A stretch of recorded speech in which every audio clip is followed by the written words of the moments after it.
बिस्मिल्लाहिर्रहमानिर्रहीम। अस्सलाम वालेकुम, welcome back to my channel. आज मैं आप लोगों के लिए लेकर आई हूँ ऐसी यूज़फुल टिप्स जो ना आपने पहले देखी होंगी ना सुनी होंगी। तो आज की वीडियो आप लोगों के लिए बहुत ज़्यादा यूज़फुल होने वाली है। वीडियो को बिल्कुल भी स्किप मत कीजिएगा और लास्ट तक देखिएगा। तो चलिए स्टार्ट करते हैं। और यहाँ पे हमारी पहली टिप है इस तरीके से नेल कटर को लेकर। तो अक्सर औक़ात नेल कटर की ये पीछे जो लटकाने वाला होता है ये अक्सर औक़ात गुम हो जाता है या फिर टूट जाता है, और हमें जो है इसको लटकाना होता है ताकि हमारा जो नेल कटर है वो बिल्कुल भी गुम ना हो। इसके लिए मैं आप लोगों के लिए कराई हूँ बहुत ही ज़्यादा यूज़फुल टिप। तो इसके लिए मैंने लिया इस तरीके से सेफ्टी पिन, और इस तरीके से सेफ्टी पिन को ओपन करके मैं इस तरीके से ये जो हमारे पास नेल कटर है इसके अंदर एडजस्ट कर दूँगी। और अब आप लोग इसे जहाँ चाहें हैंग कर सकते हैं। अगर आप लोगों के पास या आप लोगों के जो नेल कटर है उसके ऊपर ये हैंग करने वाला टूट गया है या फिर वो गुम हो गया तो आप इस तरीके से उसे ईजिली हैंग कर सकते हैं ताकि आप लोगों का नेल कटर बिल्कुल भी गुम ना हो। आई होप ये टिप आप लोगों के लिए बहुत ज़्यादा यूज़फुल रही होगी। उसके बाद है हमारी टिप नंबर 2। टिप नंबर 2 जो है वो बहुत ज़्यादा यूज़फुल है।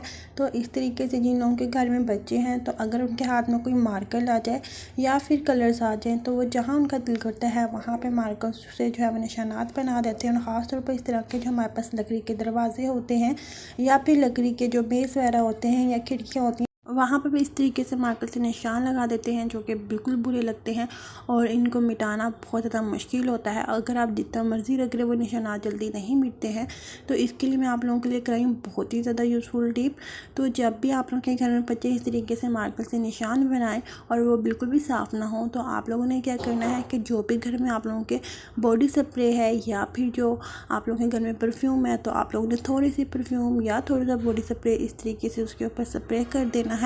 और स्प्रे करने के बाद आप लोगों ने सादा कपड़े से उसे अच्छे से साफ़ कर लेना है।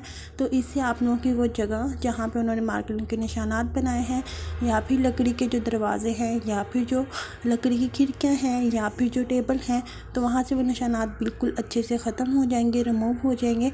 आई होप ये टिप भी आप लोगों के लिए बहुत ज़्यादा यूज़फुल रही होगी और आप लोगों को बाहर से इसको साफ़ करने के लिए अलग से कोई चीज़ बाय नहीं करनी पड़ेगी। उसके बाद हमारी टिप नंबर 3, और ये टिप उन लोगों के लिए बहुत ज़्यादा यूज़फुल है जो कि किचन की सफाई से बहुत ज़्यादा परेशान हैं। तो अक्सर का जब भी हम लोग खाना बना रहे होते हैं या फिर कोई चीज़ फ्राई कर रहे होते हैं तो जो तेल के छींटे होते हैं या फिर जो तेल होते हैं वो हमारे किचन शेल्फ पे गिर जाते हैं और या फिर इस तरीके से कटिंग बोर्ड के ऊपर। तो इसके लिए मैं आप लोगों के लिए बहुत ज़्यादा यूज़फुल टिप लेकर आई हूँ। तो इस तरीके से जहाँ पे भी ऑयल है या वो सरफेस जो बहुत ज़्यादा ग्रीसी है तो उसके ऊपर आपने इस तरीके से नमक डाल देना है। और नमक डालने के बाद आप लोगों ने वहाँ से नमक को जो है वो रिमूव कर लेना है। तो जितनी भी सरफेस जो कि ग्रीसी है या यहाँ पे ऑयल है तो आप लोग से इजीली जो है ना वो साफ़ हो जाएगी और बिल्कुल भी वो ऑयली नहीं होगी। तो ये टिप जो है वो बहुत ज़्यादा यूज़फुल है, आप इसको यूज़ कर सकते हैं क्योंकि अगर हम जो ऑयली सरफेस है उसको साफ़ करना बहुत ज़्यादा मुश्किल होता है। अगर हम उसको बार बार भी साफ़ करते हैं तो वो बिल्कुल भी अच्छे से साफ़ नहीं होती है। और इस तरह जो नमक जो आप लोगों ने रिमूव किया है उसे आपने बिल्कुल भी नहीं फेंकना बल्कि उसे अलग से किसी शॉप में बांध के रख लें। और जब भी आप लोग किसी बेकिंग वगैरह करें किसी देगची के अंदर या देगची के अंदर तो उसके नीचे फैला दें उसे। आपका देगची या देगची जो है वो बिल्कुल भी जो है वो ब्लैक नहीं होंगे, काले नहीं होंगे।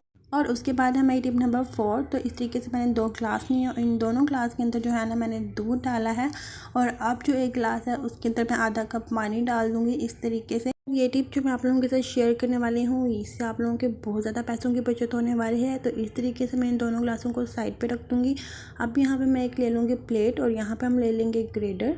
और अब हम जो है ना ऐसा दूध जिसके अंदर हम लोगों ने पानी नहीं डाला है या वो उस गिलास में दूध जिसके अंदर हम लोगों ने पानी नहीं डाला हुआ है उसको इस तरीके से हम लोग ग्रेडर पे गिराएंगे। और जैसे ही हम लोग उसे ग्रेडर पे गिराएंगे तो ये देखें यहाँ पे जो हमारा ग्रेडर उसके ऊपर वाइट वाइट से जो है वो निशानात पड़ गए। इसका मतलब है कि हमारे दूध के अंदर पानी जो है वो बिल्कुल भी नहीं है और जो दूध हम लोग इस्तेमाल करें इसमें किसी भी किस्म की मिलावट नहीं है और हम लोग बिल्कुल खालिस दूध का इस्तेमाल कर रहे हैं। तो यहाँ पे मैं आप लोगों को एक दफ़ा फिर दिखा रही हूँ। तो ये देखें इस तरीके से जो है ना वाइट वाइट से स्टेन रहेगा आप लोगों के ग्रेटर के ऊपर। तो अब जो है मैं दूसरा ग्लास यूज़ कर रही हूँ जिसके अंदर हम लोगों ने आधा कप जो है वो पानी डाला था।